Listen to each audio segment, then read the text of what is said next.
Let me just see where I can get it done.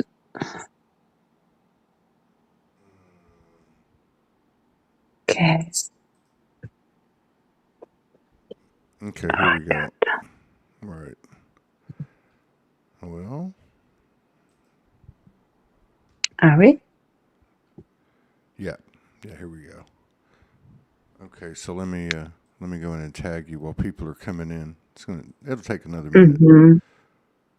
Sure. Just take it easy. I feel ya. I can't lie. You're uneasy. Oh, I'm not uneasy. I just woke No? up. No. Yeah, that's what I mean. What? Easy waking up. Good morning. All right. Let's see here. What's the other one? Gaby Nara? Yes, exactly. Let's see if I can find that one. Yeah, I'm also having somehow trouble to get into my Facebook now. What's that? Huh. Yeah, that one's not coming up. All right. Well, yeah, I'll go I back can't. after. I'll go back afterwards and do it. Anyway, this is you are you're tagged. Okay. Let me turn the AC down so I can hear.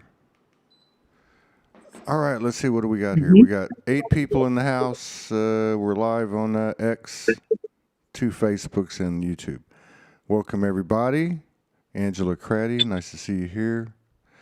All right. Well, it's March the 13th. I believe this is the 13th signifies the goddess. We're in a very powerful weekend. Very powerful weekend from what I can tell. This is maybe the biggest weekend we've had in a long time from what I can tell and from what I hear from some people as well. Welcome back. It's good to see you. It's been a few weeks, and I'm anxious to see what you're tapping into. What do you feel is going on, and how's it going with you? But welcome back. Thank you for coming in, honoring us with your presence, and sharing space with us. Thank you so much, Todd, and of course everyone who is tuning in with us all together. Yes, it's been indeed quite a ride, I would say, because as much as we already kind of settled in a little bit in a new energy, suddenly it took us again as a surprise, as I felt that in the for sure past 2 weeks.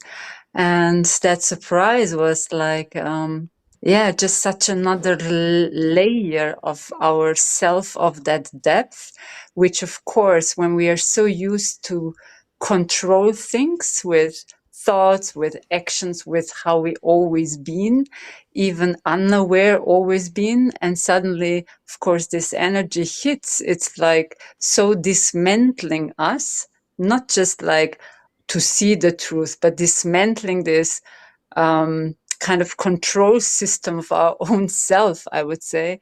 And this is then what is the surprising part, because suddenly you really are flying or diving or swimming, and you don't even know, am I going somewhere? Is this the now moment? Was this already yesterday? And that's when we say not just the merging, but the dismantling of the time space construct, right? And that's where we've been basically in experience so much of the 3D human self. And now suddenly this time and space more and more dismantling, fading, I would rather say. And that's why suddenly you can say, you know it yourself, and probably many others too who are now listening. In one moment I'm here, in the next maybe I'm in the galaxy, in the next time in Mother Earth womb, next time I'm, I don't know, in the cosmic womb. So it's like really very swift and open now, that wherever you are tuning, yourself tuning in with your attention, with your awareness, as fast it goes, and you are exactly there. So this means there, as I said, can be now in the cosmos flying or connecting with the pulse of Gaia, or just basically connecting where you're traveling in an instant. And that's how I've been really experiencing that.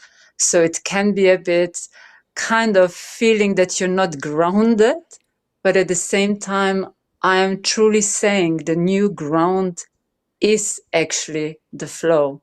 So this means that you're not looking for where can I hold on, that I think that I'm now grounded, right? Like then I'm safe, or then I have everything again under control. But it's really more that feeling that I am trusting flow. That's the anchor. So when I trust that flow, it's almost like a settling in, and that's actually our new, I will call it now, new anchor. The settling into the flow is the new anchor. Is that what you're saying? Yes.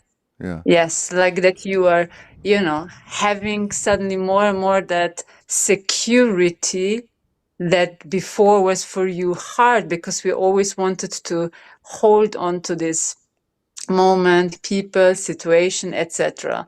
And of course, this is where it's opening up for us, this multidimensionality, which is, as we know, all wholeness, oneness, source, divinity, or whatever you want to call it, the soul as one, experiencing it all at the same time. But it's really more learning again with this trust that every moment when I'm moving, every moment how I am co-creating, that I'm actually safe. Because the mind was just so used. If it's out of the concept of the mind, it was scary. And that's the transition. That's where the fear come constantly in now. And all of us are challenged every second, every moment. Like, I don't know, I want to just give a small example. Like yesterday, in one moment, I'm here with, with my parents, etc. The next moment, we are in the emergency hall because my father, has a kind of not directly heart attack, but in that direction. And it's like very swift. And then I was just like, not getting into panic. This I'm sharing because, it can happen for everyone in every moment in their story, in their life. But that I actually learned from that, from his state, that the pulse of Gaia, yeah, if you are not actually used to this love pulse, to this life pulse, that suddenly your heart will be like, oh my God, I can't cope. Oh my God, I'm like, out of tune, because his heart was showing this, like, that it's not equally beating, but few moments, yes, they're not, all this yes, I don't know how you call this in English, but like not in a balance, right? And suddenly I learned from that this is like what the mother is actually teaching me right now. And I also want to speak later about it, about this pulse. It was coming constantly in my work now. The pulse is again being awoken, but as well that we shall, like this antenna radio station, again attune to exactly this pulse, because then we are tuning again to this whole organic, harmonious, coexistent field, right? And if we till now, I will take my father as an example, being more, in our mind, very controlling person, and I don't want to just say stubborn, but really in his head, not taking anything uh, as a moment of surrender, then I could see, oh my God, not now he just gonna lose his life, but like how this heart is showing me now. It's like, oh my God, how can I get into this pulse to actually get into this new wave of existing? That's for me a very deep one, what I actually experienced. So, okay, I'm listening to you, and I'm just trying to put it all together. But it sounds to me like that we are being directed or guided to the heart, the consciousness of the heart, just the space of the heart, when you're talking about the mind, I understand what you're saying in the Mm-hmm. sense that that's where all the programs are running. That's where our over-identification is. That's where our intellect is, not our intelligence, our intellect, because our intelligence Mm-hmm. is really in the heart. Yeah. And so, like, your father's a good example because there are physical implications. You know, a lot of people have been having physical implications. I did last week. Yeah. That was more of a initiation, indoctrination, releasing of very Mm-hmm. old implants and concentrations that have been held within the body, which I think a lot of people have been talking about that. So there is a difference, I think. One of them is Mm-hmm. a resistance or denial or inability to Yeah. open your heart.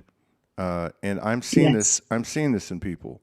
I'm seeing both of those. I'm seeing people that are going through initiations like I did last week, with the 15 seizures in 10 hours. I have a friend Mm-hmm. that went through 3 hours. I had another friend that went through 5 seizures. Then I've Mm-hmm. had some other people I've run into that have had other physical complications that seem to be initiation oriented. Then I've seen other people that are I see a lot of this in the work I'm doing in the past week. A lot of polarization in post and in comments. Mm-hmm. A lot of "I told you so." A lot of in the ego. A lot of self-righteousness. And I'm not saying that I'm not doing any of this. I'm not saying that you're not doing any of this. What I'm saying is that Mm-hmm. I'm seeing both. I'm seeing some type of physical occurrence, symptomatic of illness or whatever, Mm-hmm. in two ways. One is this not being in the heart, and one's where you're actually on the journey and you're in the heart. I guess my Mm-hmm. question is, and I know people have talked about this for a long time, and I know it's not linear. We're in quantum or beyond quantum, but Mm-hmm. the idea that everybody is going to get the message and everybody is going to experience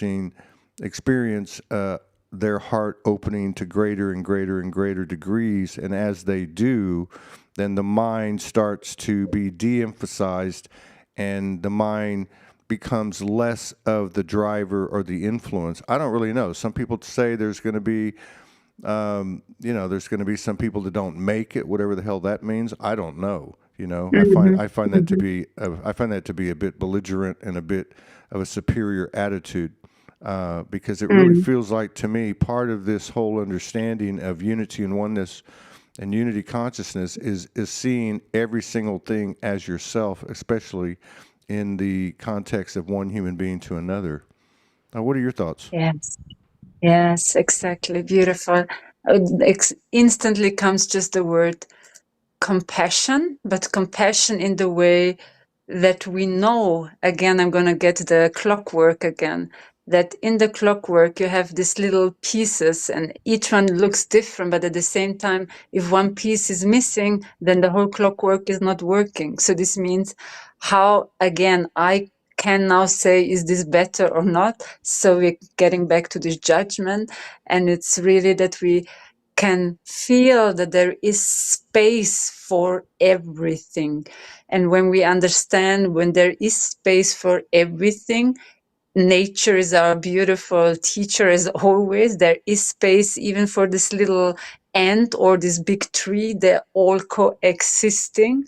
And that's how our human, it's of course coming again from the mind, but human arrogance towards the whole creation, that we then actually fell into that trap to start to put things like higher or lower, or this is better, this is more needed, etc. And of course, till we are still in that, we will fall into the trap of, let's say, judgment or that duality.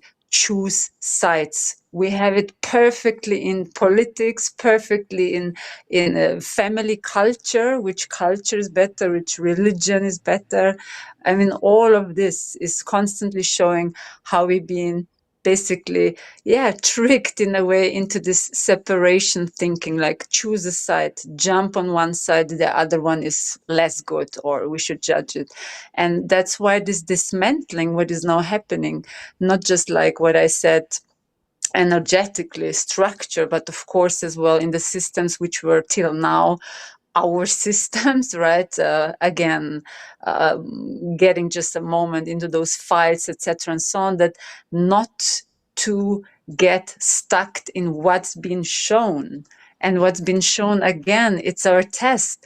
Can you deal with truth to just see it as truth? Or do we need, again, to say, in that truth, this was the bad one, that's the good one. This is, I don't know, should we put him here or this one there? And again, we're doing the same. We are like separating, even in the truth, what be now shown to us, everything into pieces. And that's again the mind, which needs almost like a confirmation, like what is the truth? But that's the learning, or that's now for all of us, that tests that we are more and more starting to feel our way through. Because 5D or 10D or all the other Ds beyond the 3D are actually then about the feeling. So, and feeling is what you said, the heart, because it is the sacred portal of the soul, right? We're coming then basically, I mean, coming, it's always we're showing it from the outside, even if it's from the inside, but let's metaphorically say, you know, we're coming from that source as this God spark, as this soul then, and through the heart portal, and then into this manifestation, into this sacred body. And that's why I said feeling is that you can't be tricked if you're like feeling your way from here and not thinking your way through that, what's going on. And that's why, again, that story about the pulse, and it was a very amazing actually story, which not just story, but the experience which I received in a work I've been doing, as actually being always in between the worlds, the quantum healer, channeler, etc. That I was surprised that Tolkien came through. Everyone knows Tolkien, right? The one who wrote Lord of the Ring, etc. And I thought, why is this happening? Why do I need now to tap into this consciousness of this man? And actually, I'm bringing that in because it it has a lot of purpose here. So he actually exposed himself then in this consciousness field that, of course, I will say now he was also a channeler. It was not just some fantasy books he was writing.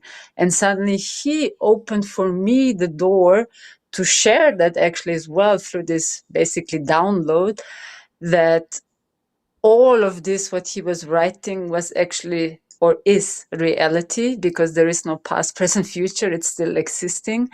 And that it's now important to remember that how much magic or fantasy was actually suppressed as a way of not showing humanity their whole human story. That we once upon a time, when we go now linear, lived next to those dragons, lived next to those coexistence, right? What we said, coexisting with all of these different aspects. And why I'm bringing that in, because they all, when he showed me that pathway in, to just remember to talk about that magic, or it's not fantasy, it's like a part of us which means suppressed, because when you suppress that, you cannot then leave basically this reality, you're staying here, right? Because everything is then in a different realm. And what I want to say here is, because all of them are still attuned to that pulse of Gaia. It's a certain rhythm, it's a certain frequency, it's bringing and broadcasting this certain quality of the, not quality, but the reality of the organic matrix, the real garden of paradise, which is rich, which is unique, which is coherent, and not which is limited, dry, or not existing beautiful different beings, etc. That's why I'm bringing that also in. So that's why the pulse can be only attuned through the heart. So we can't again hear now that story and think it through, but you have to get actually back to your rhythm of your heart. That's then the connection of the rhythm of the earth, of the planet. And she, yes, she is already, as we know, moving higher and higher. And this pulse is taking you up. You don't need then really to do some certain extra things like extra of different food, extra breath work, etc. You only need really to trust that rhythm of your heart. That's actually the chord, we could say now, this, how you say this, umbilical? Yes, chord to Gaia's heart. And not only that, it's been then shown that this chord is also directly into the cosmic mother. So this means all the aspects of the great mother. So it's like really multi-layered what I'm saying here. And yes, so that pulse is incredibly important.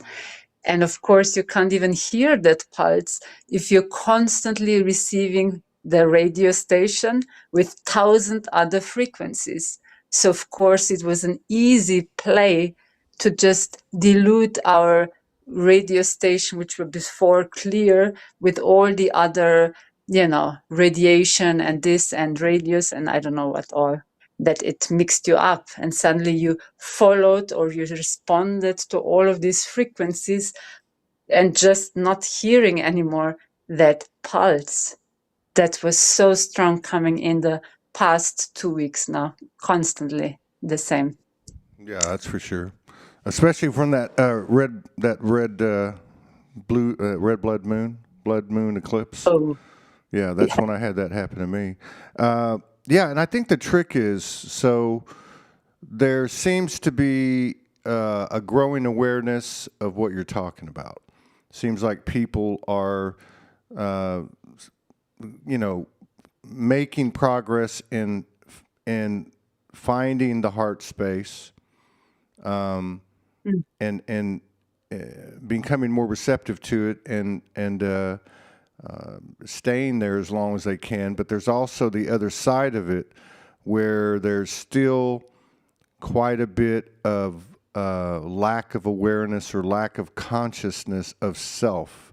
As we, there are still some struggles with the egoic, the identification of what the ego is, these pieces of us that we don't want to let go. And part of that is reflected by the things that are going on in the world, that we take opinions and we take a polarized position, and we become self-righteous, and when we get away from the heart, essentially, because this is an intellectual kind of cognitive kind of thought process or belief or pattern or however you loop, whatever you want to call it. So it seems like that this energy, or what's happened with the energies in the last 2 weeks, and now we're 8 or 9 days away from the equinox. We're 3 Yeah. weeks away from Easter. It would seem the way that things are being presented on the world stage and the movie script, that they are expanding and maybe mirroring our own personal expansion, as we become into a greater state of awareness, that we're able to see things for what they are, without ignoring them, because that seems to be important. And not to say don't give your attention and your focus and your energy to these matters outside of yourself. However, they're there to be seen, because they're showing us something within ourselves. So when we talk about the atrocities of sex trafficking and child trafficking, and just the way the whole infrastructure of the false matrix has been put together. I mean, so much is coming out now in regard to the connections between what I just mentioned, and the banking system, and the religious system, and the governments. I mean, everything that we're looking at out there is part of the mind, you might say. Every Mm-hmm. part of it is an inducement to stay in the mind, whether it be that you become grief stricken, or whether you become angry, or whether you become self righteous and choose a side. It doesn't Mm-hmm. really matter. The whole point is to create the separation of self, which really means a separation from your own heart, which is really, like you said, the portal to the soul. So Mm-hmm. this is a lot to contend with, and Yeah. it also feels like that it's a very individual, personal thing, and people, you can tell me whatever you want to tell me. I can tell you whatever I want to tell you. But at the end of the day, I've got to figure it out for myself. You got to figure it out for yourself. Mm-hmm. We can certainly support each other in a new way, Yeah. which is to share Mm-hmm. information without an agenda and without an ego, and just say, this is what I'm feeling, this is what I'm happening, this is what I'm getting in Mm-hmm. my transmissions or my channelings or my downloads, and just Mm-hmm. put it on the table, and let's put the pieces together, as opposed Yes. to holding each other up in victim consciousness. That's very important, because the victim consciousness is a byproduct of the false matrix. And I say that Oh, term yes. false. I say that term Mm-hmm. false matrix because if you look at the etymology of the word matrix, it means, in Greek, it means mother. Okay, it means mother, Mm-hmm. and it means Mm-hmm. womb. So Mm-hmm. that matrix is a distorted copy of the divine network, the divine design that's been distorted. That this has been going on, and we know this for a long time. I guess the question is, how can we best move into the heart, which means that we have to Mm-hmm. open our heart. We have to open our heart, and not just to those things that we're comfortable with, but those things that we're Mm-hmm. uncomfortable with. Because if the Mm-hmm. reality is to transform ourselves as within, without, then the reality must be to transform this world. So how do we transform this world? By transforming ourselves. How do we transform ourselves? By opening our heart to any and all things. And that's a very radical kind of compassion. Mm-hmm. And I Yes. feel like that's where a lot of people are right now, because they don't, when I came out of that episode with the seizures, my soul guided me just to put up a post that just said, "Is your heart open?" And it's Ah, funny. yeah, I read that. It's funny because I got a couple of Mm-hmm. comments from people, like, that were complaining about the horrific things that were happening in the world. But Mm-hmm. this is what we're challenged with. Are we going to be Mm-hmm. anchored by the human perspective, which is dominated by the mind and the ego? Mm-hmm. Or are we going to transform this by taking everything into our heart, no matter how ugly and how inequitable it is, and no matter how atrocious it is? Everything comes Mm-hmm. from the same source, even the ugly part of this distorted realm, which happens to be a very unique place in the sense that it has such a level of distortion and distraction and deception. But at the same time, as you know, and so many people that are tapped in, it's also the you might say the playground or the school or the university that is the toughest in the universe and the multiverse, and therefore allows for the greatest potential to be realized and the greatest growth for a soul to gain, and therefore the greatest payoff that the universal itself can have through our collective expansion, which again starts in the heart. And that's really what's happening. We're moving into the heart, or doing our best to move into the heart, and keep the heart open, which is really Mm-hmm. really the truth. How open The is your biggest heart? lesson. Yeah, how open is our heart? Mm-hmm. Is our heart really open? Mm-hmm. Do we have compassion Yeah. for the perpetrators? Do we have compassion? It's easy for the victims, because it's easy Mm-hmm. for us to say I was a victim, but it's not so easy for us to look at our perpetrator frequencies, because you really Mm-hmm. can't have one without the other. So this is Yes. it's a very Yeah. humbling and blunt and direct, and sometimes brutal Awakening. conversation with the soul. Yeah, it's like it's not taking any crap anymore, and And Mhm. so there is some pain being inflicted as well on people.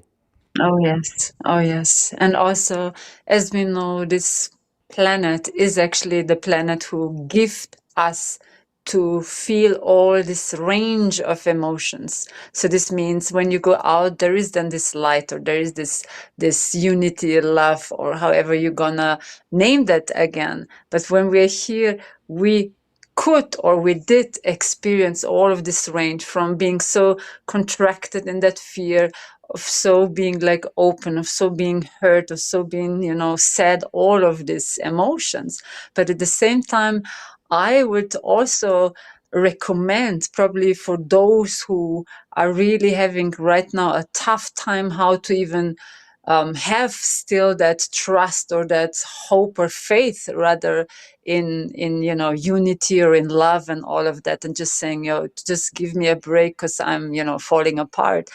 So that when we came here as that soul, it was already quite, distorted, that field. But at the same time, I would say, when we've been sent here, chosen, not chosen, but we said yes to that experience, that we knew we are coming like into this film where there was so much disconnection of divinity, of source presence, not being even present, so disconnected, that when you are at home and watching a movie, you're also at home here and watching there that movie.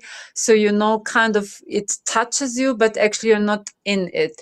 And like that, it will help the people more to realize, no matter how dramatic it is, horror, we are also watching their horror movies, and it's not real, but it still feels real, all these fears, what can apply when you're like watching it. And it's the same when we are now more and more seeing the whole truth, and even more of the truth, how much distortion being created by a non-presence of divinity. So it was then basically created out of not a presence of divinity, from a disconnection, from a distorted place, from a mind space, etc., and so on, right? From a broken fractal soul aspect, and not a unified field when you're really like with you and divinity. So that would help as well. So you are not tricking yourself, but you're not so attached then to what you're actually right now finding out. My mother did that, my father did that. On TV, they're lying, this is lying, and you could really freak out through that, right? Because you've been so attached, so personal, entangled in that. That's the identity of yours. And it's really now about that we are starting to, in a way, step out, or just really see it from that higher field, even if you experience pain, sadness, and all what is showing up now in your life. Even then, because that's the only motivator from the inside out, that you have to remember, it is still a field of illusion presented as the reality we started then to adapt to and live it and embody it and so on. But we're diving through it now. So as we know that, and that's something, just every day write it on your, I don't know, on your wall, but that we are moving through it. So we are not staying now there, but we have to go through it. It's almost like this astral field in between, where there's, all this entity and monsters and demons and all sorts of stuff, which we actually as well created, because they were just our aspects of, I don't want to embody that, because there's something dark. I'm fearing to go into the dark. Even maybe there was a biggest potential waiting for you, but we created it through movies saying, in the dark, there's always something bad waiting. So, of course, then we adapt again to this information, or to this lie, or this idea, I would rather say. And that's exactly what is like a kind of lead, that we can now start to think more in that direction, that, okay, we know now, in a way, we are awakening. We know everything's presented to us as truth exposing itself, how much everything been created as distortion, not from the heart, because everything what was created from the heart will anyway sustain. That can be the garden, that can be this tree which is going to be 1 million years old, that can be the oceans, that can be, what was created from a unity field once upon a time, even if it was yesterday, it will sustain. So simple as that. So it's not even that you need to fear that you're losing something what was really feeling right in your soul or in your heart field, right? So this is all staying because it's attuned to serving the all. What was created to not serve the all, and we know exactly what this is, can be businesses for, I don't know, like screwing up other people, being their slaves or this and that, just to get your pockets full. Of course, all this is leaving, and leaving not now that we need to attack it. It's organically dismantling itself through frequency once again. So what I'm saying, it's really all about, can I trust that divinity is indeed eternally existing? Can I trust that this divinity is knocking here on my door and giving me this little nudges and saying, hey Todd, hey Gaby, it's all right, even if it feels you're completely lost or you're losing even your body right now in some process, that it's okay, because you know that there is still this complete awareness pulsing, this consciousness, this eternal you, one field is actually still pulsating. So this means nothing can truly ever happen. But the soul wants to always grow, always. It will never stop, because that's like a perpetuum mobile. And that's like when we say evolution, you never can stop evolution, because you have it in a seed, you have it in a flower, you have it everywhere, you have it in animals, in all of us. So you can't stop evolution. So no matter how, I'm hearing again, how arrogant the mind, the identity of the ego thought it can just, create all this kind of control system to decide when is what happening and in which way, etc. I mean, there is nothing bigger than divine evolution, nothing stronger than that wave, because it's happening with or without us. It's always the wave is continuing and continuing, or upwards or in all directions, right?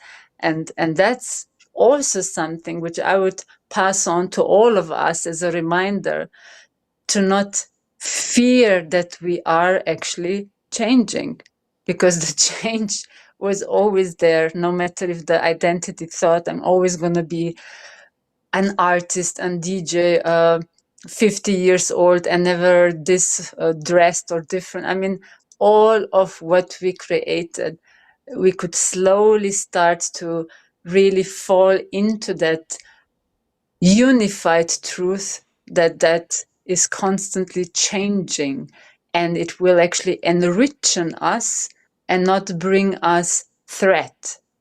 So the threat is again what the ego has to, the mind has to deal with, that in that process we are all in now, to identify that there is actually the only threat which you're going to feel should be your measurement, that the identity of you is right now threatened, and not your complete whole divine you.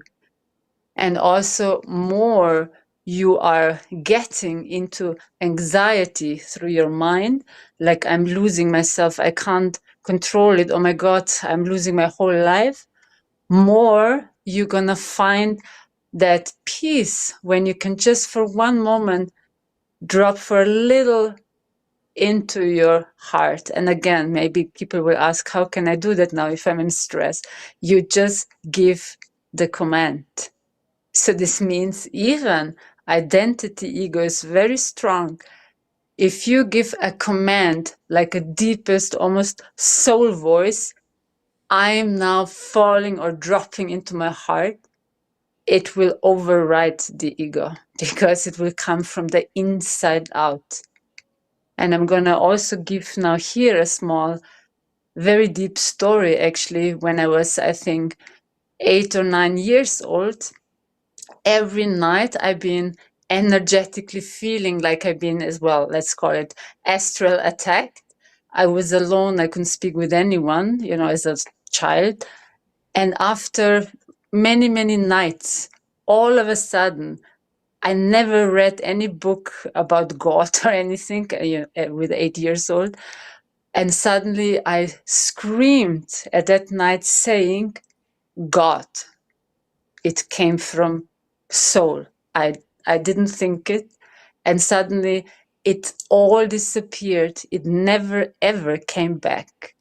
So be aware, beautiful souls out there, that we can command very strongly. It's like divine, I'm getting goosebumps, divine authority can override in a second all of this identity, control, arrogant systems, etc., even of your own self. Okay, so when you're trapped and think, oh my God, then you just really put your hand on your heart and bring it out from there. The wish, the will, because this frequency will be felt, okay? Not just out of your mouth, but from here. Yeah, yeah. I think so many of us have prayed. You use the word prayed. With that innocence of a child, and we receive results like you're talking about. And it does work. It does work. I mean, I can speak to that even in the last 30 days. When we ask, we receive. And I've had some people talk about it even in the last 30 days on the show. And sometimes you got to be, you got to remember too, be careful what you ask for, because things are moving very fast right now, and you might end up having 15 seizures in 10 hours. That was part of an answered prayer. But what you're saying is true. Now, so really what you're getting to is this whole thing isn't about what's going on in the world. It's not about the secret space program. It's not about underground bases or ancient civilizations or negative ETs, or it's about ourselves. It's about our own inner dialogue and our inner battle between our true nature and our false nature, right? So it's not it's not just releasing the hold of the negative associations of the ego.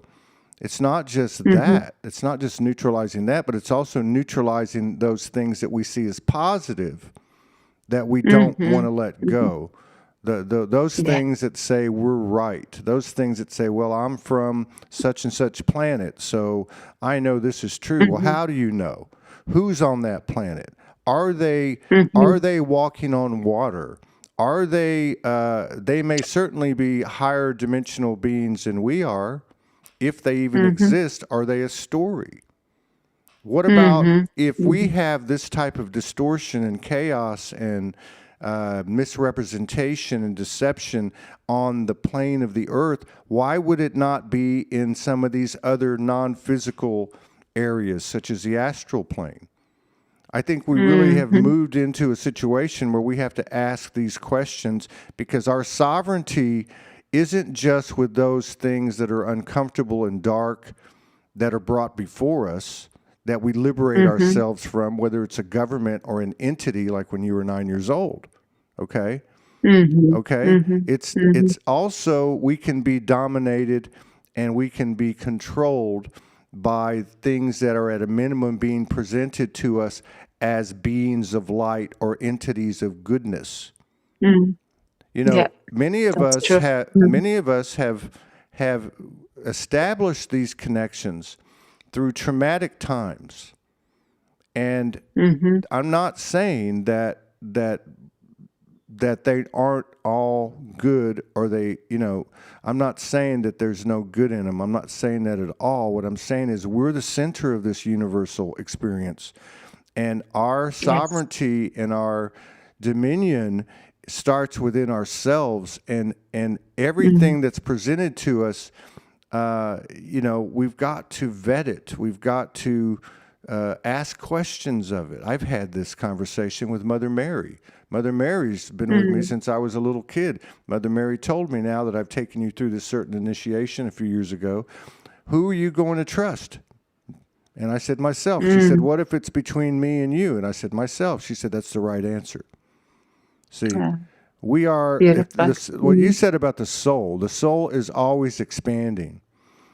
So the only reason that we are not able to see that is by virtue of this egoic implant that utilizes judgment, that compares and that competes. So, in other words, we have this thing where we can't see the expansion. We can't see our stagnation is what it is. So think about this. Okay, here's another example. So let's say that, and I'll use myself as an example. So when I first reawoke, 6 ascended masters came and sat with me, and three other entities, which was Yeshua, Magdalene, and Archangel Michael, and then 3 spirit guides. So all in all, there was 12 of them, right? Those 12 obviously were very important to me in my journey. However, they are not the limitation of my field. They are not the limitation of my beingness. They were the 12 that were synchronistically brought in at the time that I needed them to be here, or that I arranged, or however you want to put that. But they are not the limitation of me. There's more to me than that. And so there is a situation where I might have been unconscious and say, well, these are the 12 parts of me, and there's no more and there's no less. Well, that's stagnation. That is an egoic limitation that is not connected to a negative aspect of the ego. That's not connected to something that's trying to work against me. It's just simply a judgment that I'm making that's limiting my horizon. So I really feel like what's happening here now is we're being taken to the core of the heart and of the portal to the soul. We're being taken to the core of it. And so any and all things that are presented before us are reflections that are meant for us to, ultimately for us to see something in ourselves. That's why we see things over and over. That's why we experience things over and over. And also that's why we're seeing the things that we're seeing in the world come to the surface. Because these are things that all of us have been affected by in many incarnations, far beyond just this earth, okay? Because if you really look at everything and go back to the galactic wars and all that, we're talking about the same bad actors. We're talking about the same dynamics. We're talking about the same battles and wars and self-righteousness and intrusions and so many different things. These things are coming up so that we can see them and not run from them and not be scared about them. Now, we look at these things and we think of the physical earth. And though, I mean, really, this is, and I'm going to give you an example. This is what it's coming down to. I don't know if I talked to you the last time I talked to you, but on February 22nd, I woke up here. I'm 35 miles outside of Puerto Vallarta, Mexico, and the cartel came in and took over the streets, and they set a bunch of buses and cars on fire, and there was people killed, and so on and so on and so on. Okay. Now, what if something like that, it doesn't have to be that type of thing, but it could be natural disaster, it could be all kinds of different things. Something to that degree where there's a physical threat to your life, to your physical life.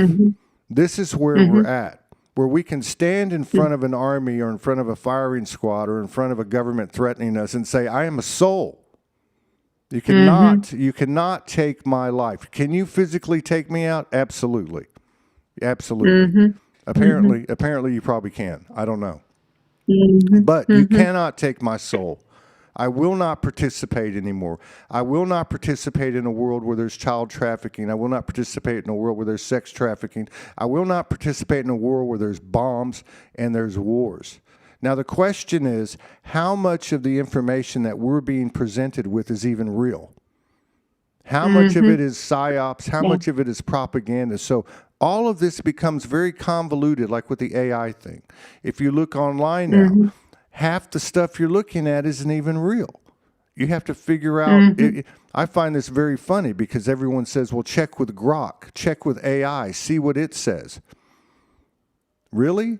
So we're going to check for the truth with AI or Grok for anything to see if it's actually real? Who do you think created the AI?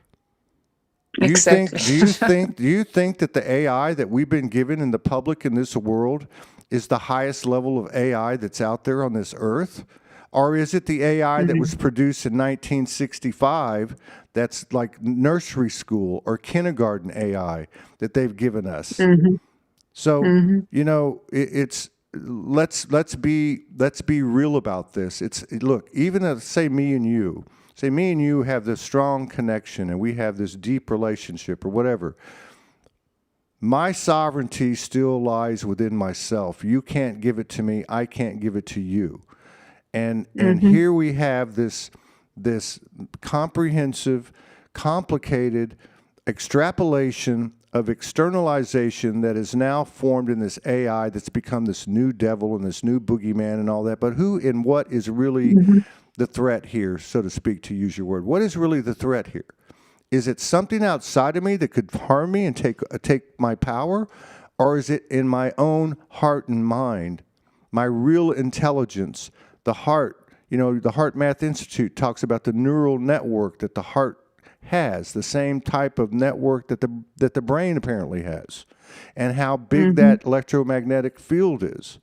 I mean, these are things that we don't need science and religion to prove to us because the soul is beyond that. It's innate, it's instinctive, and we know this. And so I really feel like this is what's happening, going back to what you were saying about the natural evolution that's unstoppable. This constant expansion, this spiritual inertia, right? This is what we are. We're made in the image. We're the drop in the ocean and the ocean in the drop, right? So I expect that we will be challenged. I expect that we will be able to rise to the occasion. I feel like that time is here and now for many of us. And I do agree that there's waves, and it doesn't mean someone's different than the other, because these children that are coming through the earth now are going to be leading us very soon. Okay? So it's important. I think this is an important period right now, this window that we're in between now and Easter. And we're going to be given a lot of personal revelations, of personal opportunities. Things are going to be presented to us by the universe and by the false matrix to scare us and put us back to where we were. Bullshit. You know, I am a soul. I am a soul. My brothers and sisters are a soul. All things are my relatives. All the birds, all the animals, all the plants, everything is my relative. Everything is connected, and this is the old, innate, ancient, akashic, intuitive. All right, this is the real us. It's our natural nature, you know. And so, I would just say, don't get comfortable, and don't get comfortable in the good things either. And what I mean by that is, are many things that woke us up, parts of us that came alive in ourselves, that naturally we identified with because we remembered, but they're not our limitations. There's far more aspects, like in my example, far more aspects to what you know as Todd than those 12 aspects that came to me in 2011 and 2012, right? So it's exciting time, but it's a serious time. It's a time of opportunity for expansion that we don't have very often, at a minimum. I would say that we don't have very often. Call it the end of a cycle, like the Kali Yuga or whatever the case is. But it's it's a grand opportunity that we won't get very often. Is how I would assess it. Not that I know everything, but that's just my take. Thank you. Thank you. Ooh, you opened here a portal. And if I may, I could, but I don't want to stop it now. Some light language want to come through because it's just a response of opening up this frequency of this unified field, which goes beyond every kind of story, any kind of form. Shanaratia, saktrokeatana, aino to shuachlere, ekianakaha, to just feel what means to feel frequency as unified language, arate. Sintro ho henata keteri aharateaki. Exactly, expanding you beyond your structure. Aritana selori atrachneki tinoku. Ura ke anatarashatik inu. Ahne reti santro kuahnete e nayoto shuura tanakea e. Your source authority awakening. Ahanaterekiata kaharatoro kwahatea. It's a strength, and yet it is an unified open field. There are no edges, no endings. Haratea toroshuma kanakeratia a. And in all the realms, right as we're speaking, they are uniting different tribes, different galactic universes. Also in the fauna, flora, all of them are right now unifying. And all of these platforms being right now used through vessels like you and me, Shant Aroko O, to just spread the frequency. It's not even anymore about the words we are using of the different kind of stories, backgrounds, what we knew till now. Ahna, this goes already beyond it. Aratar shaturu ruria tarakahatae. And this is exactly the expanding of the fields of your reality. Akna toroto. There are no limits, no edges, no endings. Akoro toroko orata. This is now all about your belief. What you believe, you are right now seeding into this new field, which is an endless ocean of this plasma light, of this fabric of reality, which you are shaping by bringing in exactly all of these seeds of what is your choice of creation right now from the soul, speaking it, feeling it, and forming it into this now moment. Taha, erti, rakturura, santara ekia, hayato, sunturu I, a, re, ha.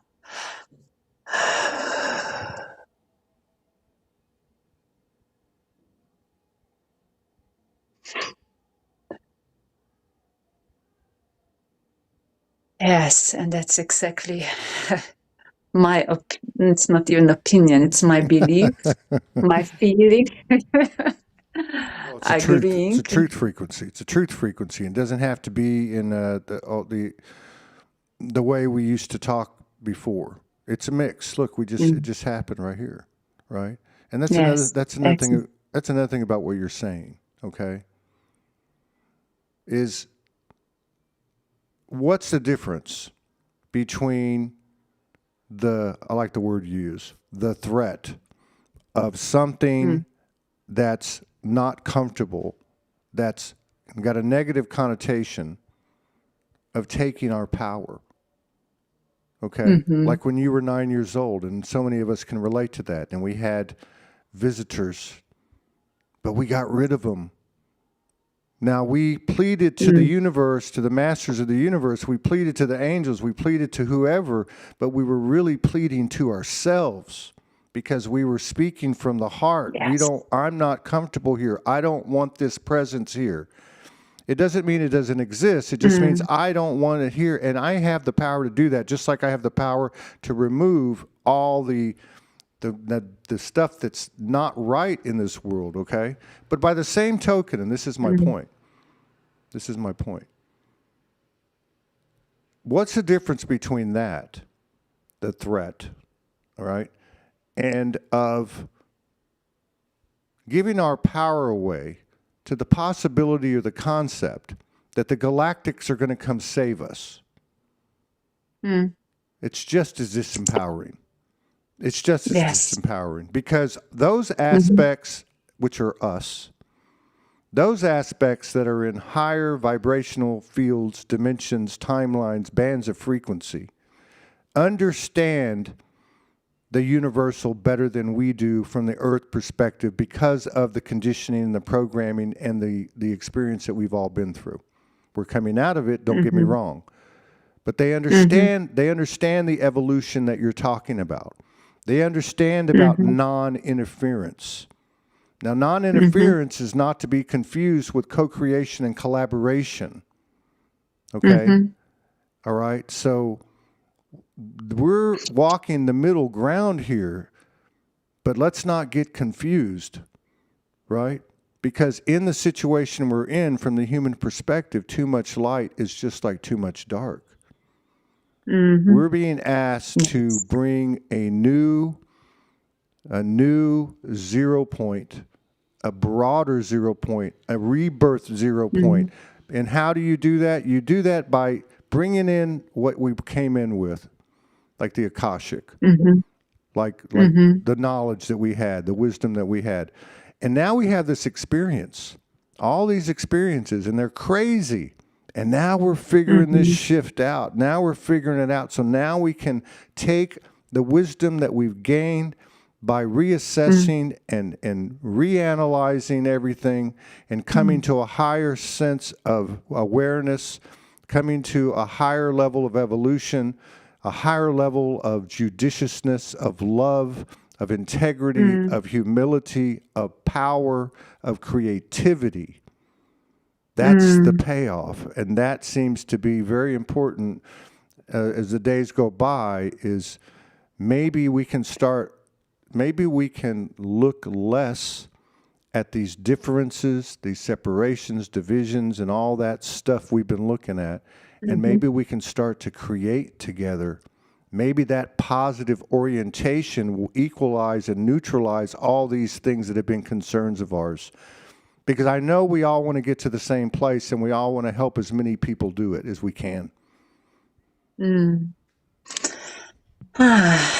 Yes, thank you. But it's also about tapping into new potential, because till now we've been in this field, which is from, let's call it from A to Z, in this 3D construct, in this box. And exactly that's why it's constantly just being a loop in different forms, in different colors, in different ways.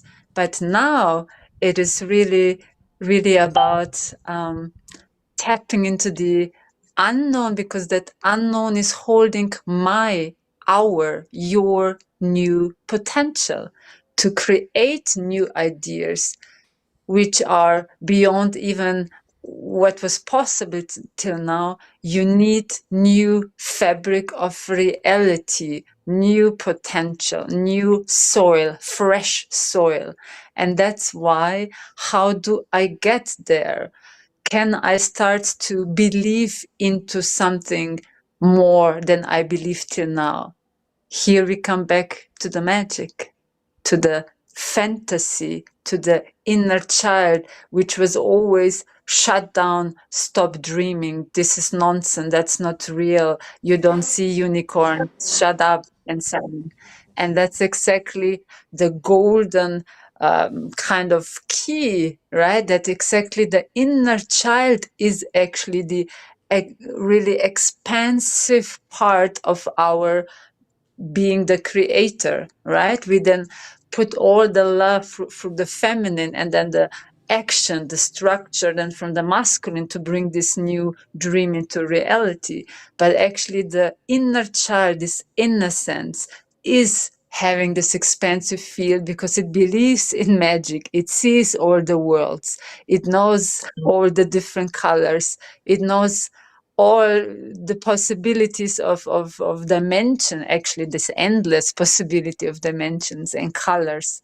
And when we can get back to that joy, right, being alive, to start even to dream like that, you firstly actually need to start to pull back that you have any authority above you. This means your job, you think you're getting money from it, you are gifting your creative energy to this stranger, giving you then some pieces of money. You're giving, I don't know, I have an idol, maybe in music, you're giving this person more than believing in you, that you are so creative and you are your idol. And you see, it's beyond waiting for galactics. It starts already in this little thread where we give everywhere our power, everywhere. Because I see, I will say it's not my fantasy, I see that the new world, let's call it, or just a new earth, or the unified dream of all of us, it has the equality.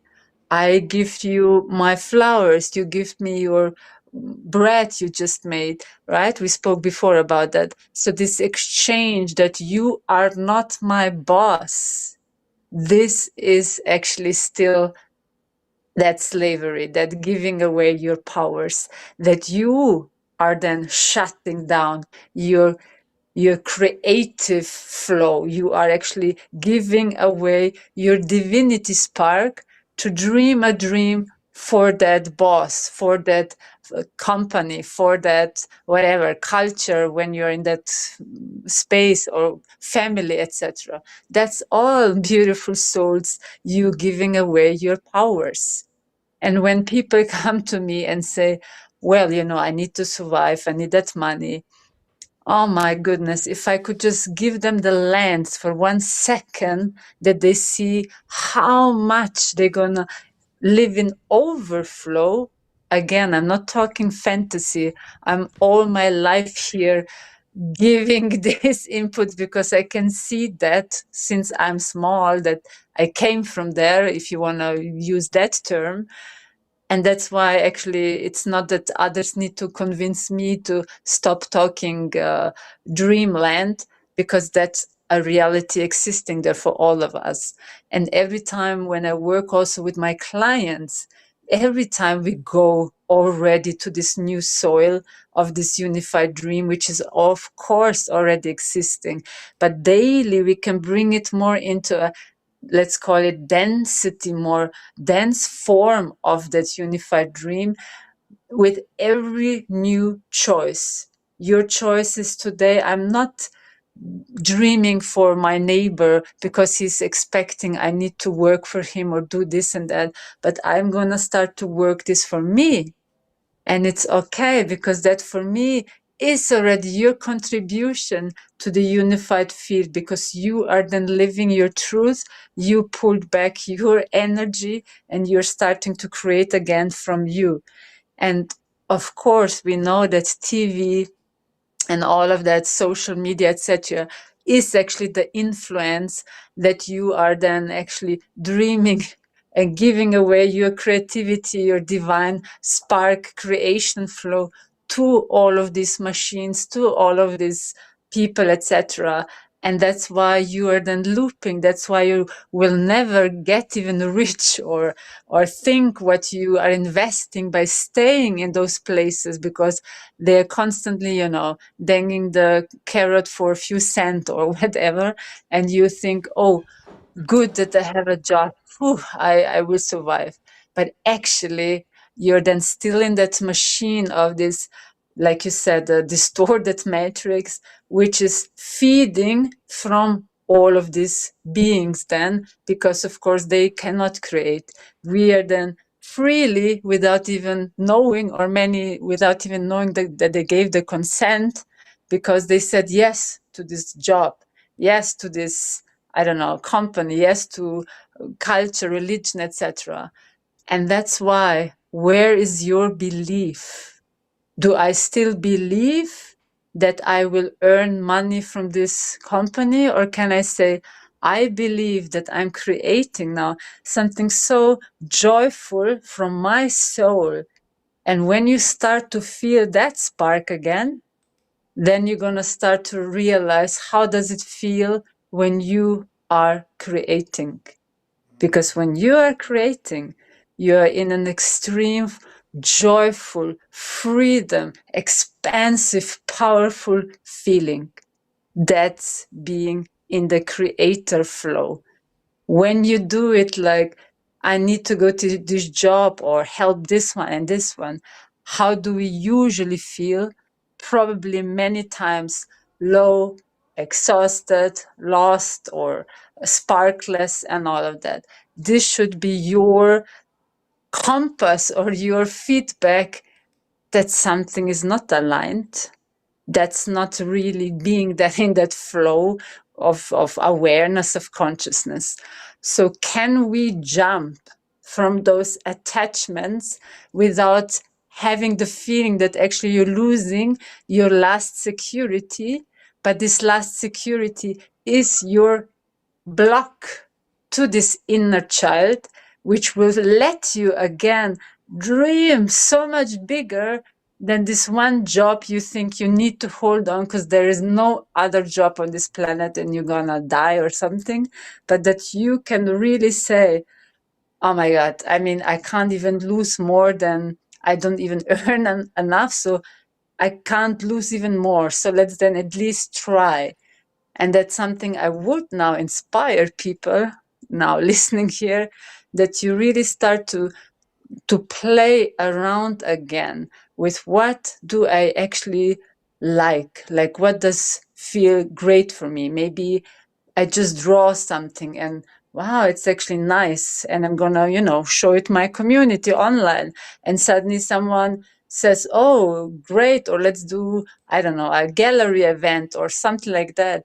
And you inspire through your art more people because their souls are lighting up because they see something nice and they get inspired. So that's how we really accumulate then the source spark when we are working again from that soul, from that heart, and not anymore. We need to have those jobs and this and that to survive. That's the trap because you are then in a limited dream and not really seeing, well, actually, I came here unlimited and I will always have unlimited possibilities to dream whatever I want to dream. Yeah, that's a good. In other words, how does it feel? And so many of us identify with the term empath, which even that we got to let go of. Okay, even that we got to let go of in the sense that we think nobody else is, when the truth is everybody is. But my point is, how does it feel? Because many empaths, many people that identify as an empath, or even people that are just listening, whether they do or not, can identify with overgiving in a relationship, overgiving at a job, like what you're describing. How many of us have been stuck in a place like that, and we're like, well, I got to do it, and yet you're getting depleted while you do it. But this can actually be applied to every aspect of our life, every moment of our life. So let's look at social media.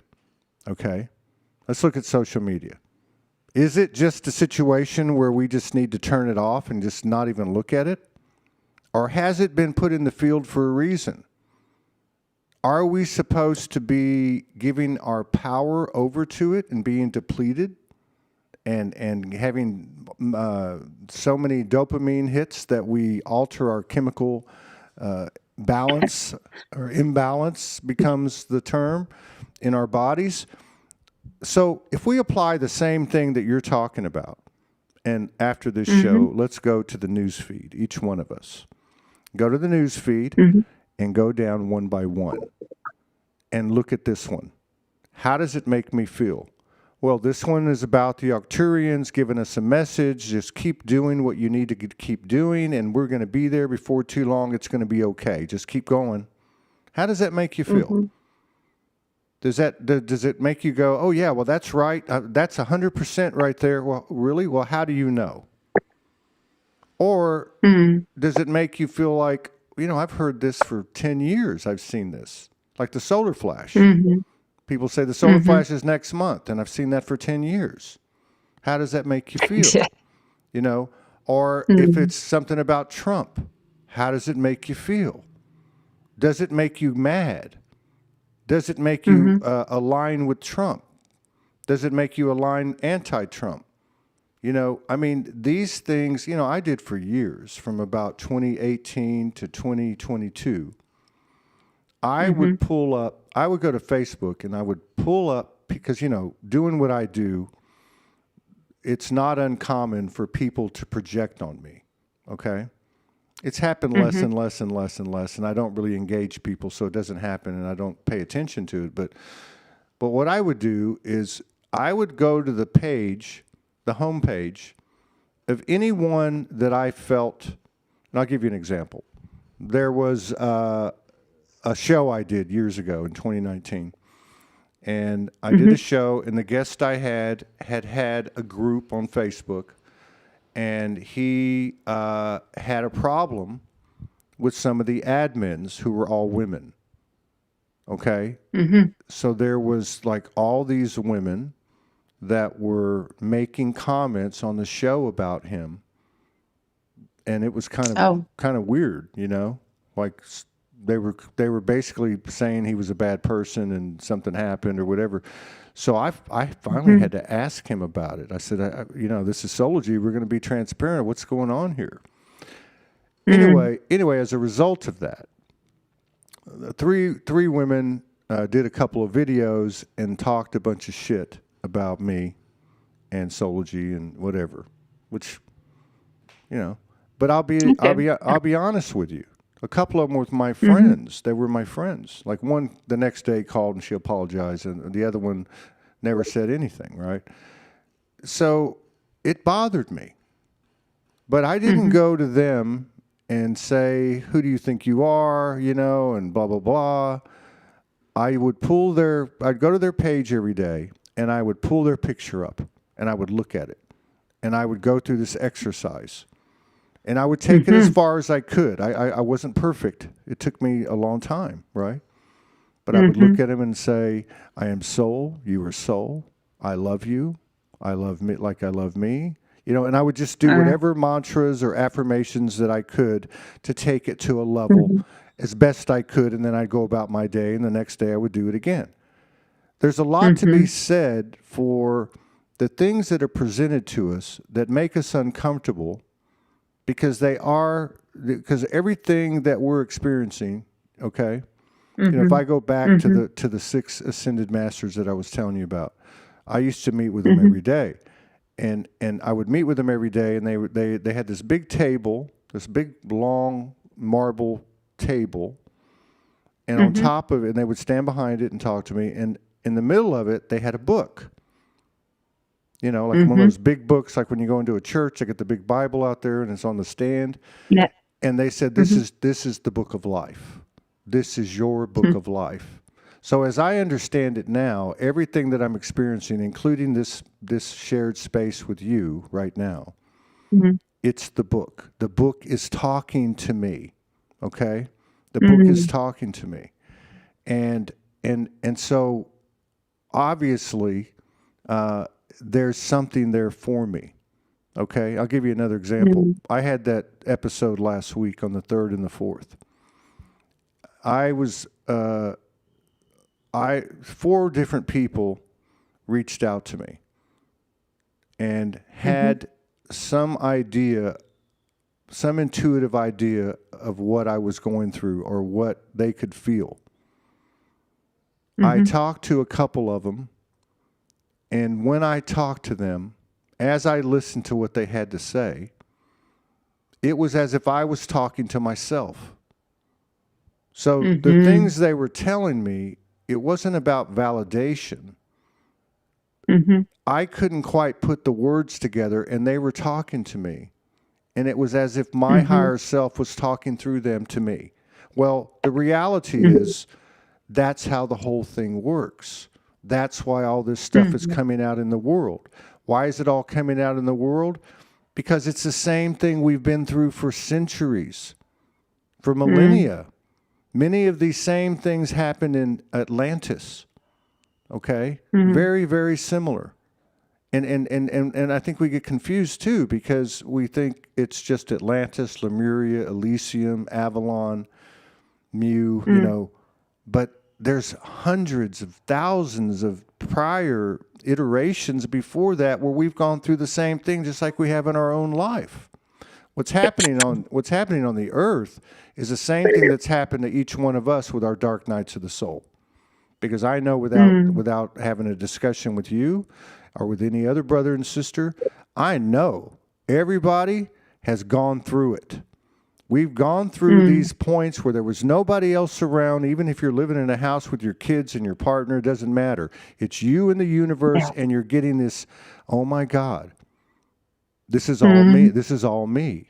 It's not about them. It's not about what someone did to me. It's about me. From this point forward, it's about me. So the same thing is happening now on a global scale, and it's happening through these personal expansions and the mutual sharings that we're starting to see, because that's how people become aware that this is actually happening. You know how many messages and emails that I've gotten over the years, and the number one thing that they say, okay, obviously gratitude, but you know, the number one thing they say is in so many words, I thought I was the only one.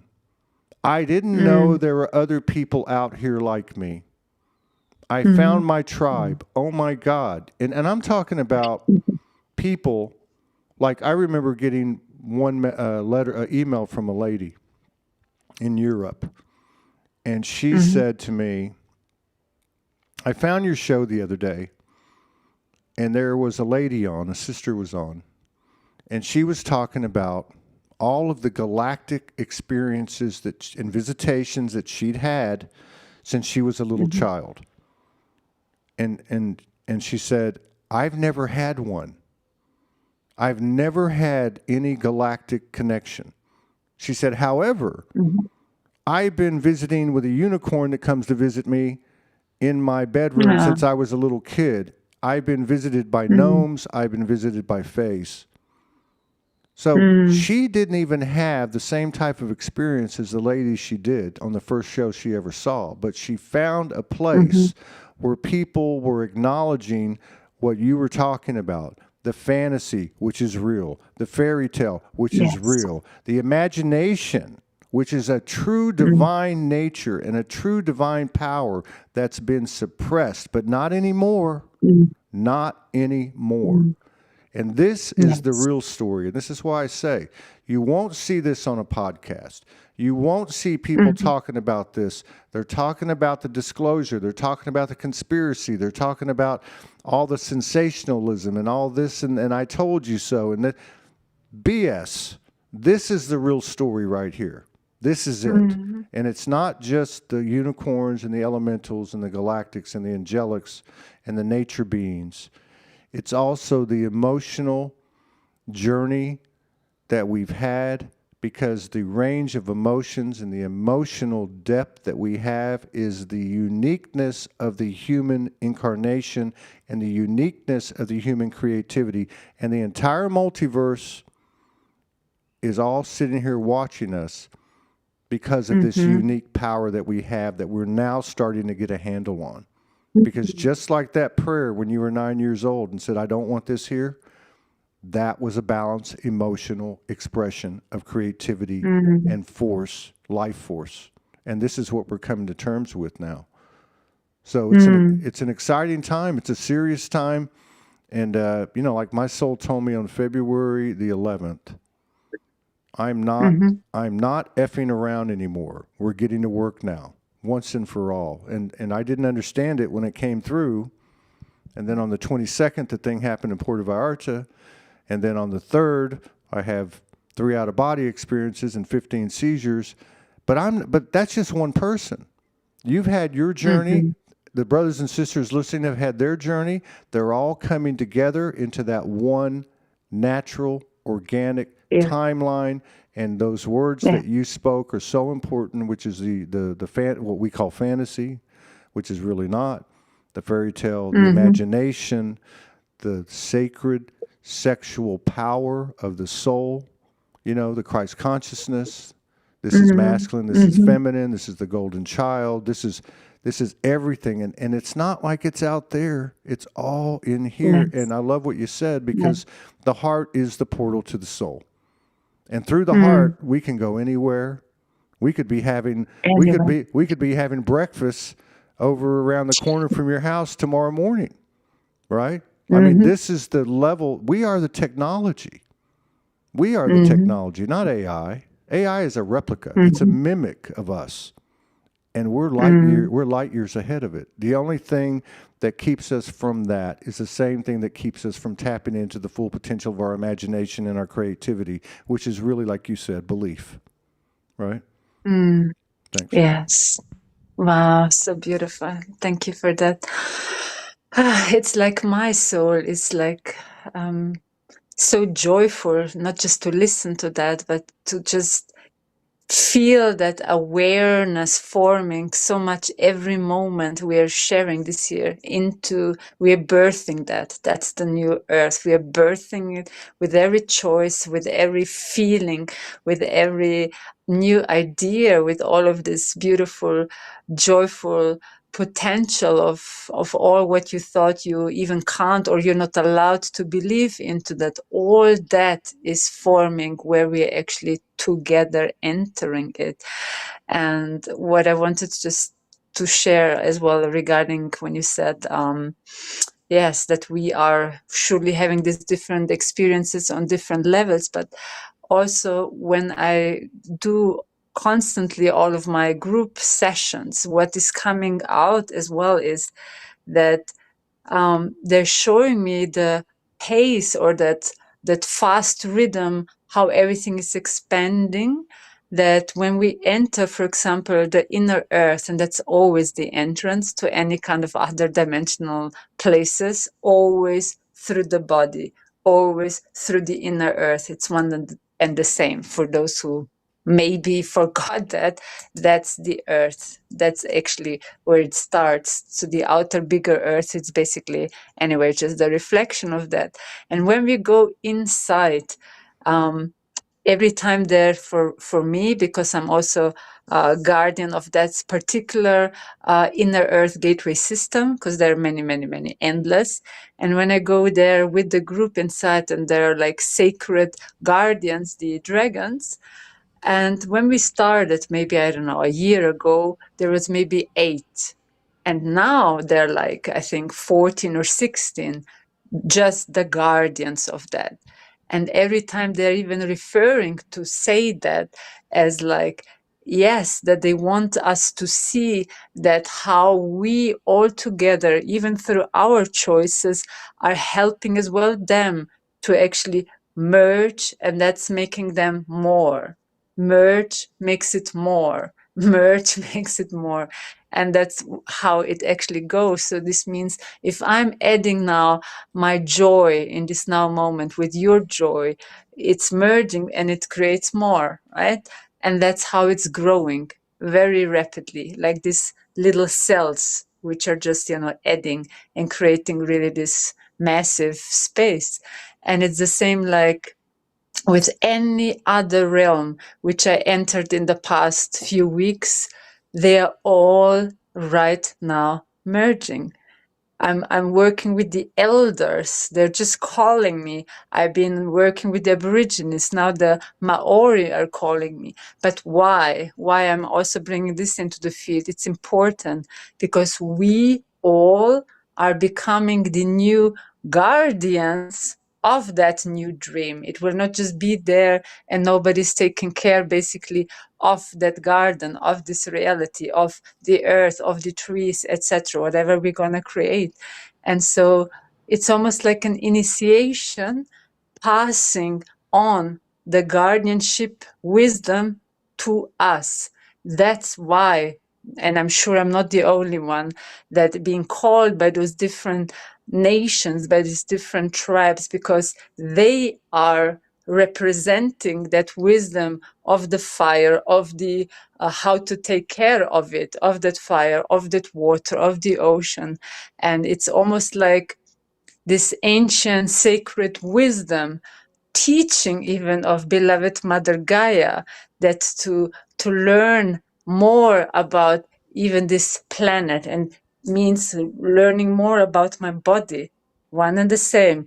What is my lymph system? What is my blood system? What is all that? What is actually flowing through me? And people are taking it very lightly, like, okay, I have some ascension symptoms, right? But where do you have them? Are they in your breasts? You know, is it in your lungs? Why? Because your heart, higher heart, is expanding. So you're gonna receive then feelings like you can't hardly breathe, because more and more potential is actually opening up. Like you could say, more air is coming in, which you before been more closed, more shallowed, more, you know, living like on your batteries, on limited version of yourself, and suddenly so much more, and it's gonna get and give you all these sensations. So to learn more about the body is also very, very important, and not just be again like oblivious, like, oh, that's a vessel, who cares what I'm eating, drinking, or it has just some seizures going on. No, it's all talking to you how the new earth is birthing and forming, and you're gonna exactly then experiencing it again through your body, not through here is now your new dream. Your body will represent your new dream, or our unified new dream. And that's why all these elders, all these inputs, all these different nations are actually coming as well through now, to show us that they are already knowing that we are now expanding into this next dream. And that's why they are now basically honorful, opening that gateway to those akashic records, morphogenetic field of Gaia, where it's always been locked in as the information, to get us new information how to actually navigate the physical body now to the next stage, right? It's not just, oh, it will just somehow happen. No, it is intelligent. It will unlock through DNA, through this morphogenetic field, more and more how actually this plan of this new formation of this new dream is actually being presented as well organically into form, not just etherically, right? So we're still on the ground as well. And that's why it's like so multi-layered happening, this merging. So we spoke about, you know, that people are awakening and they're starting to feel and so on.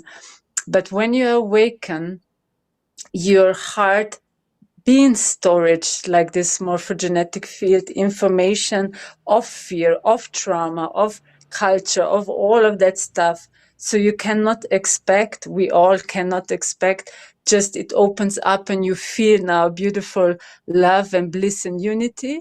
You're gonna feel as well all that panic, this, that, distortion, etc.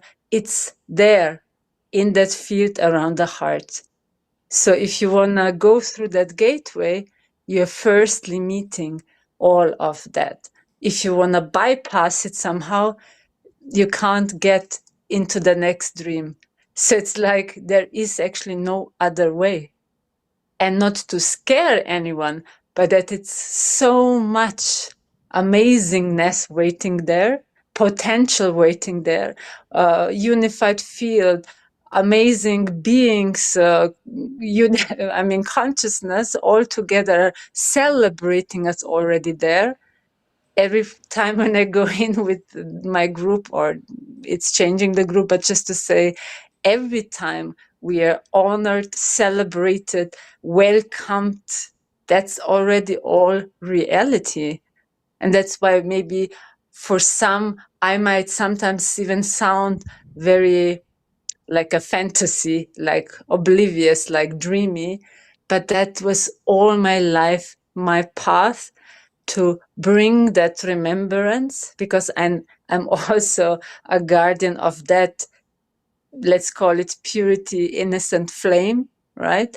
It's like one and the same. That I never lost that, because I knew that's exactly what we all will need. Not just me, of course, I'm of many working with that, but we will need that for that next human evolution.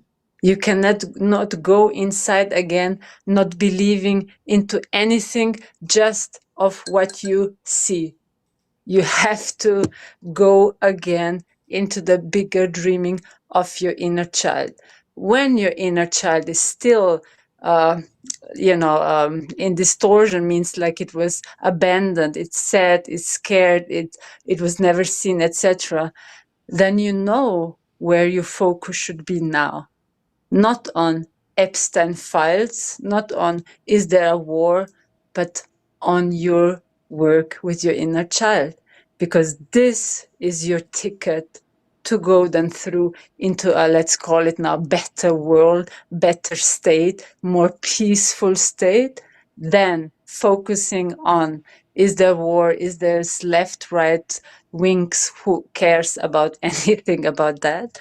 So it's really taking again your, like you said before, focus away what is really now important for your journey, which is actually our journey. Each of us is now being called more than ever, actually, to do that work. Me included, all of us, you included, that it's whatever is coming up, it's very uncomfortable. It's like blah, but it's like every time making more space, that it's just really opening that gateway into your heart, sacred heart, higher sacred heart space. Because in the higher sacred heart, thymus, there the new earth is actually birthing. So from the heart, we are moving to the higher heart, because the heart was still locked into the 3D system, means as well limited version of what we called love or feelings and all of that. But when we go into the higher sacred heart, means thymus, there is actually already a unified a love space, which I don't want to call it again unconditional. That's also a lie. Love is always just love. We made it unconditional or conditional through our choices or through our actions, behaviors. So love was always love. So what we called here love was always not really fully love, but just an experience part of it. And that's why this higher sacred heart space is actually where we're birthing, because there we are already more in a higher awareness of that we can be there unified, right? And that's as well, we have done the mind, which is as well plugging into the higher mind, which again, the mind was limited to the 3D system as much I can only think, my capacity as much. But when I go into the higher mind, it's actually divine intelligence. So this means unlimited, right? And when we now combine higher mind with the higher heart, oh my God, they are both together, like really holding that sacred space of birthing. Like we could say now, that's purity, inner child, sacred child, Trinity. And lately I get a lot the word, or like the word, the embodiment of the inner divine family. So, Inner divine family, yeah.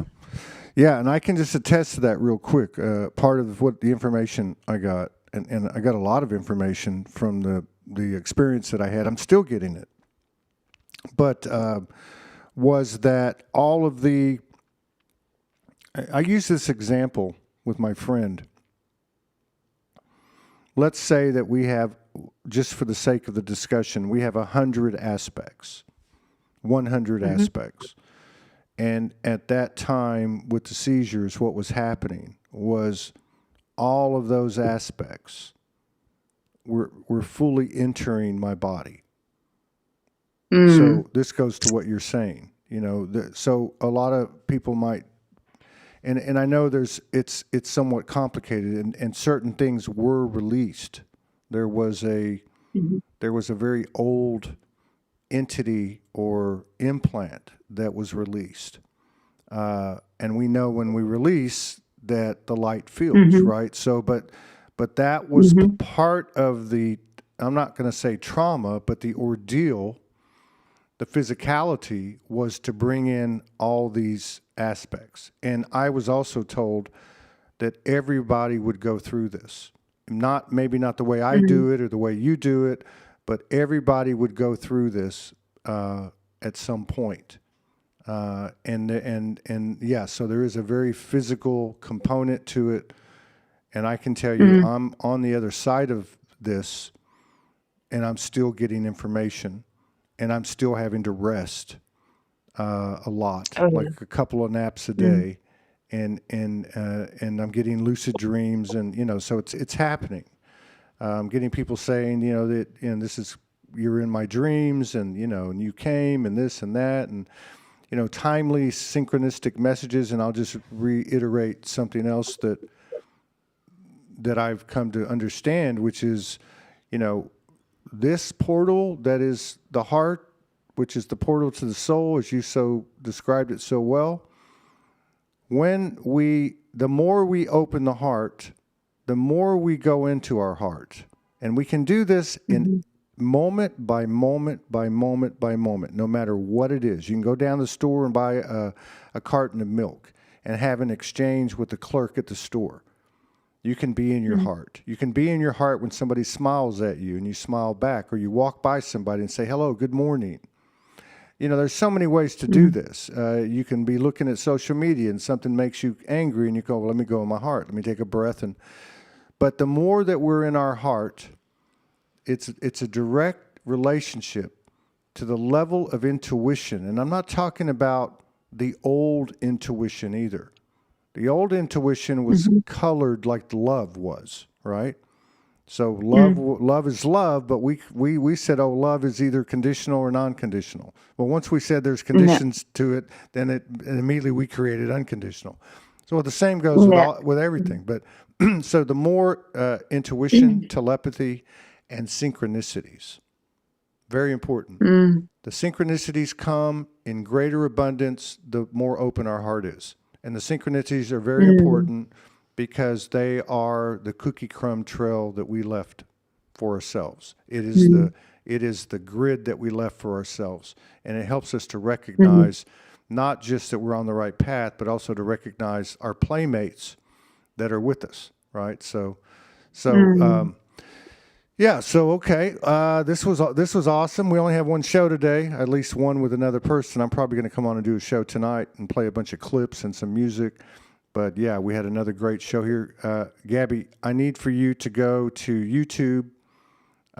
There's a bunch of comments in the chat. You won't be able to see it, the chat. It takes about a few hours for the chat to show up, and then there'll be a thing that says live chat.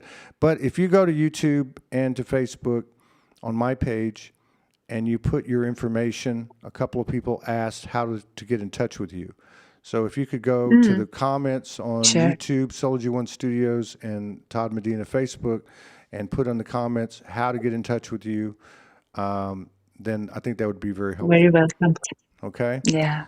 And awesome. Thank you so much, and thank you everybody for joining us. Blessings of peace, grace, and love to each and every one of you and all your family members and loved ones, and keep on shining. And Gaby, I'll reach out to Gaby and get her back on here next month if she wants to come back in, and we'll have another talk. Oh yes, my pleasure. Right. Thank you so much. It was my joy.